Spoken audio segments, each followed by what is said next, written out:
pessoal, então nós vamos agora iniciar a segunda parte do nosso Evangelho no Lar.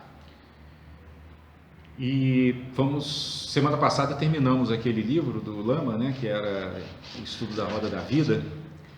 E hoje eu estou trazendo aqui um outro livro dele, que se chama Meditando a Vida. Eu achei assim bastante apropriado para as nossas reflexões aqui, porque como o próprio título está dizendo e o conteúdo faz jus, o livro todo ele trata exatamente de como a gente pode transformar a nossa própria vida num campo de prática espiritual, né? Como que a gente pode no dia a dia, no cotidiano, como diz o título aqui, meditar a vida, ou seja, usar tudo aquilo que acontece como objeto de meditação, de reflexão e de aprendizado, certo? Então nós vamos começar hoje aqui pela introdução, onde o Lama diz o seguinte: as práticas espirituais só adquirem sentido na vida cotidiana. A relação com nossos pais, esposa, marido, filhos, colegas de trabalho e demais seres em todos os planos da existência material e sutil é o verdadeiro termômetro da prática. Um sinal de que há algo errado é nos considerarmos espiritualizados, praticantes disciplinados e zelosos, e ainda assim sermos tomados por desinteresse e falta de compaixão em relação aos seres que nos rodeiam. Então aqui, já no início, o Lama já resume a proposta do livro, né? Que é a gente perceber que, primeiro, eu acho bem significativa e expressiva essa primeira frase: as práticas espirituais só adquirem sentido na vida cotidiana, né? Não faz nenhum sentido práticas espirituais que não tenham um reflexo transformador na nossa vida do dia a dia, né? Hoje, inclusive, muitas religiões se encontram desacreditadas por conta disso, né? Porque ainda há muito comportamento farisaico, né? Os fariseus eram contemporâneos de Jesus há 2000 anos atrás, já não existem mais, né? Eram seitas que existiam à época, mas o comportamento farisaico continua, né? Pessoas ou que vão à missa, ou que vão ao culto, ou que vão até o próprio centro, mas que não carregam para a vida, em seus corações, o que aprenderam ali, né? O que é carregar para a vida o que a gente aprende, né, nos nossos momentos de reflexão espiritual? É se tornar a cada dia mais tolerante, mais compassivo, mais amoroso, mais equilibrado, mais equânime, né? Diminuindo o apego, diminuindo a aversão, né? Porque se isso não estiver acontecendo, é como diz o Lama, tem alguma coisa errada, né? Ou seja, a prática a vida cotidiana, ao mesmo tempo que ela é o campo da prática, ela é também a avaliação, o lugar onde a gente pode avaliar até onde de fato nós estamos motivados a crescer espiritualmente, né? E aí ele continua dizendo o seguinte: no sentido último, o isolamento e a prática formal são artificialidades, só se justificam por eventualmente proporcionarem a remoção de obstáculos. Então o que ele chama de prática formal? No caso do budismo, a prática formal é a meditação. Então ele diz: isso só faz sentido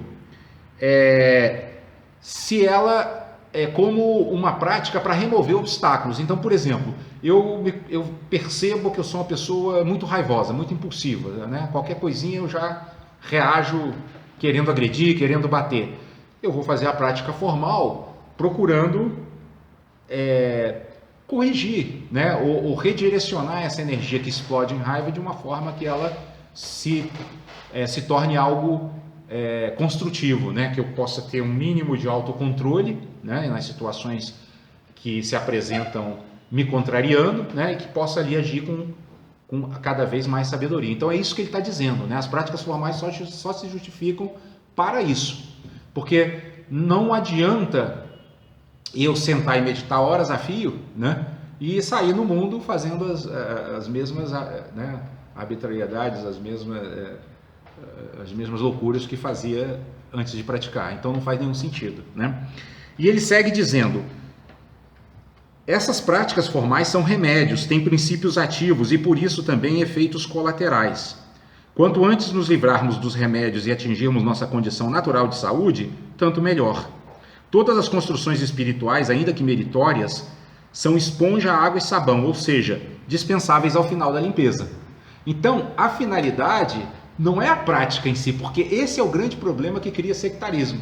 É quando as pessoas acham assim, se você não vai ali ao culto evangélico, você vai para o inferno. Se você não vai lá no centro espírita tomar um passe, você vai ficar obsediado. Esse tipo de colocação inverte as coisas, porque torna a prática espiritual uma finalidade. Ela não é uma finalidade, ela é um meio. E eu gostei muito dessa figura que o Lama utiliza aqui, é como se fosse água, né, esponja e sabão. Você não fica com a esponja e com o sabão na mão depois que lavou tudo. Né? Lavou, tá limpo, você descarta aquilo ali. Então a mesma coisa é o caminho religioso. Se esse pensamento fosse incorporado por todos os praticantes espirituais, nós não teríamos essa confusão que temos hoje de brigas religiosas, né? E não só hoje, né? Desde sempre, né? Desde que o homem está sobre a terra, que briga por causa de religiões, como se a religião fosse a finalidade, né? E ela é só água, esponja e sabão. Ela é só para fazer a limpeza. Ela não é a finalidade em si. E ele segue dizendo, na primeira das 6 partes deste livro, Meditando a Vida, vamos examinar as várias formas de introdução aos ensinamentos do Buda. Trata-se de uma abordagem geral, apontando os aspectos sutis contidos nas diferentes maneiras de apresentar o pensamento budista. Ou seja, o Lama, como é um Lama budista, né, ordenado na tradição do budismo tibetano, ele vai apresentar a utilidade desses ensinamentos na nossa vida prática. Né? Então, ele está mostrando isso, mas vocês vejam que ele fala isso depois de ter dito de ter feito essa comparação, né, de que os ensinamentos religiosos nada mais são do que remédio, né? Depois que você está curado não precisa mais dele. Então ele está oferecendo, né, aquilo que a gente já diversas vezes falou, que é um ponto comum entre o budismo e a doutrina espírita, né, que é a ausência de sectarismo, né? Eles não têm a intenção de angariar adeptos, eles se oferecem como caminhos para as pessoas que desejam se esclarecer e que têm conexão com eles, porque pode ser que não tenha com eles, né? Então ele está oferecendo aqui, né? E ele segue dizendo, em algumas introduções ao budismo, a ênfase é colocada no sofrimento e também no que dispomos de positivo para superar esse sofrimento, ou seja, as capacidades latentes de nossa vida humana preciosa. Outras vezes o foco está no exemplo do Buda. Pode-se também compreender o budismo examinando diretamente o que o Buda ensinou, ou seja, as 4 nobres verdades e o nobre caminho óptimo. Então, observem aqui uma das coisas que eu gosto também na forma como o Lama apresenta os ensinamentos, é que ele não se prende a nenhuma vertente específica, porque o budismo também, dentro dele, ele tem várias escolas, né? Ele tem várias vertentes, né? Japonesa, chinesa, vietnamita, tibetana, né? Mas vocês vejam que ele aqui já coloca que são várias as formas, né? Ele cita 4 formas, né? Uma que foca na questão do sofrimento e na nossa capacidade de superá-lo. Outra que já procura focar na compreensão do budismo, examinando direto os primeiros ensinamentos do Buda, que são as 4 nobres verdades, né? A verdade da existência do sofrimento, da causa do sofrimento, da possibilidade de liberação do sofrimento e do caminho que leva à liberação do sofrimento, né? Então também seria uma outra forma, né? E ele ainda diz aqui, que outros mestres introduzem os ensinamentos por meio de instruções sobre meditação e prática formal, né? Outros já vão enfatizar o uso da meditação e da prática formal como caminhos que libertam do sofrimento. Então são várias formas, mesmo dentro do próprio budismo. Há os que fazem a abordagem por meio da natureza de bondade, amor e compaixão naturalmente presentes em nosso coração, explicando a transcendência e como isso espelha a essência do Buda. Essa talvez seja a que mais se aproxima do estudo evangélico, né? Porque o evangelho ele também enfatiza exatamente essa natureza de bondade, amor e compaixão que já está naturalmente presente nos nossos corações, né? Todos os ensinamentos com os quais a gente se depara de Jesus é sempre exaltando o nosso comportamento bondoso e compassivo, porque Jesus sabia que lá no fundo, na nossa essência, nós somos naturalmente bons e compassivos, né? Que há uma centelha luminosa dentro de nós, né? E que essa centelha pode se acender por força da gente exercitar um comportamento compassivo, equânime e bondoso na vida, né? Ou seja, é como se já tivéssemos isso presente em nós, mas isso desperta através do exercício cotidiano. Jesus enfatiza muito isso, né? Então essa vertente budista, ela se afiniza bastante com os ensinamentos cristãos, né? E o Lama segue dizendo: há ainda o método Vajrayana, no qual o foco da meditação é dirigido às deidades que manifestam as qualidades da natureza de Buda, inseparáveis de nossa natureza e conhecidas no budismo como idãs. Outros grandes mestres desenvolveram a habilidade de apresentar o budismo como reconhecimento direto da natureza ilimitada presente em todas as manifestações. Essa questão das deidades, ela é muito interessante, porque eu tenho percebido nesses anos que eu tenho estudado o budismo que, por exemplo, existem os 5 que eles chamam 5 Dhyani Budas, né? Aí tem Buda Akshobhya, Buda Amitabha, etc, etc. Cada um deles representa um aspecto da nossa mente. Então, na verdade, essas deidades, elas não são cultuadas como se fossem algo externo a nós. Esse é que é o ponto bem interessante. É como se aquela imagem visual, né, encarnasse uma qualidade da nossa mente. Então, a gente pode utilizar aquilo para que essa qualidade desperte em nós, né? Por exemplo, um dos 5 aspectos da sabedoria, que é o Buda Akshobhya, né? Ele representa a sabedoria do espelho, né? Ele representa a mente que percebe que todos os fenômenos que aparecem para ela são construções suas, espelham o seu mundo interno, né? Não, a gente já explicou isso aqui várias vezes, né? Não significa que a mente cria o objeto lá fora, mas significa que na interação com o objeto ela cria uma forma que é bem específica dela, com seu conteúdo, né? A gente já citou até o exemplo aqui: quantas pessoas conviveram com Jesus e não viram o mestre? Não viram o mestre, porque não havia conteúdo interno dentro deles para ver o mestre, né? Então esse Buda Akshobhya, ele representa a sabedoria do espelho. O Buda Ratnasambhava, por exemplo, ele representa a sabedoria da igualdade, ou seja, a capacidade que nós temos também dentro de nós de nos colocar no lugar dos outros, mas nos colocar no lugar dos outros de uma maneira profunda, não apenas superficial, porque essa sabedoria é descrita como colocar-se no lugar do outro e operar a partir daí. Porque o normal é assim: se eu estivesse no lugar dele eu faria isso, né? Mas a mente dele, como é que ela opera? A sabedoria da igualdade, ela tem essa capacidade de penetração, para aí sim, a partir daí, ter alguma possibilidade de trazer o outro para um caminho que seja melhor para ele. Mas eu tenho que entender como a mente dele opera, e não eu me colocar no lugar dele, né? Porque senão isso nada mais é do que um autocentramento sutil, né? Então todo mundo olha como eu, não, todo mundo, né? Cada um olha de um jeito, né? Então eu estou citando esses 2 exemplos, são 5 Budas, só para explicar que essa questão das deidades no budismo, elas não são cultuadas como algo externo a nós, né? Elas são formas ou aspectos sutis da nossa mente, né? Que estão ali concretizados em desenhos, vamos dizer assim, né? Ou em esculturas, dependendo do caso, para que a nossa mente, meditando, né, e olhando para aquilo, desperte essas qualidades que estão ali dentro, estão dentro dela, né, que são qualidades da nossa centelha luminosa, certo? E o Lama segue dizendo: na segunda parte, aprofundamos a experiência de nosso cotidiano. Todos os seres desejam ser felizes e evitar os sofrimentos, diz Sua Santidade, o 14º Dalai Lama. Se tomarmos essa motivação como referencial, teremos um instrumento seguro para avaliar nossas ações cotidianas. Essa fala do Dalai Lama, ela é muito interessante. Por quê? Porque ela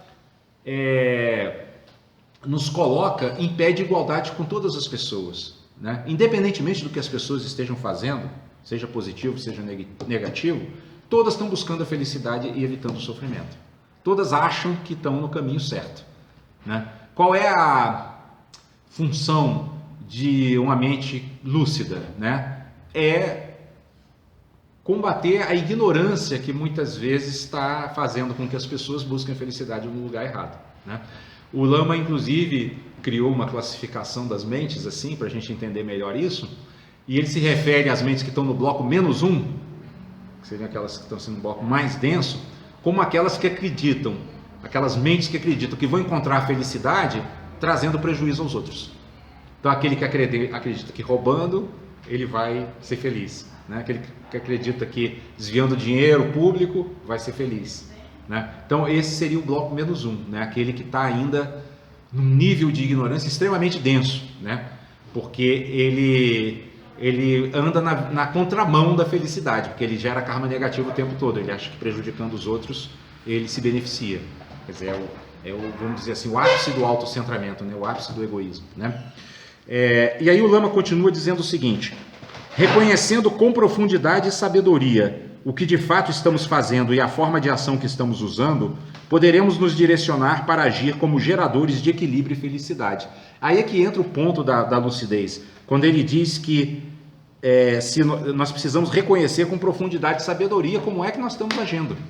Porque a gente já falou aqui diversas vezes, se eu não reconheço com profundidade e sabedoria qual é a qualidade da minha ação, a minha boa intenção por si só não pode gerar, inclusive, problemas para mim e para os outros, né? Por isso, a intuição popular diz que de boas intenções o inferno está cheio, né? Não basta a boa intenção, né?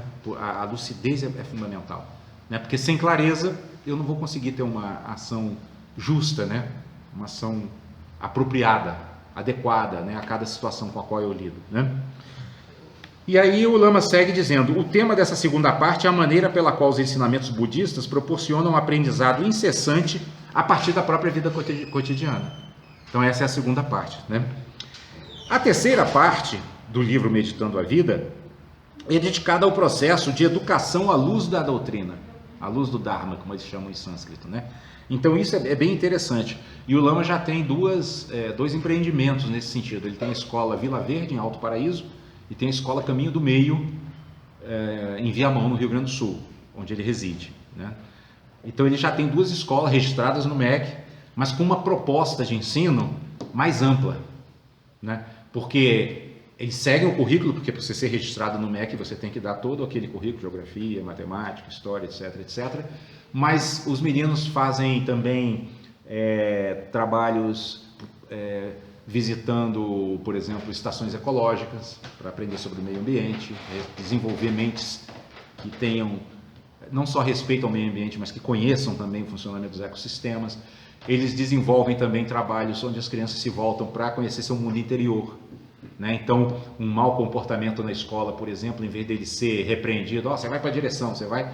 Não, eles tentam fazer com que a criança olhe, por exemplo, para a sua raiva, né? Por que você sentiu raiva? Meu colega me bateu. Mas aí vai trabalhando isso, né? Para mostrar que existe uma liberdade para que ele escolha uma opção melhor de reagir à situação, ainda que ele tenha sido prejudicado, né? Mas ele pode ter uma ação mais sábia. Então é muito interessante, porque ele já tem dois empreendimentos nesse sentido que funcionam de uma maneira muito interessante, bastante interessante. E aqui então ele fala uma outra... essa terceira parte do livro vai tratar sobre isso, né? Onde é que a doutrina, no caso budista, pode ajudar na própria educação, né? E ele diz: o processo da educação em nossa cultura apresenta um paradoxo.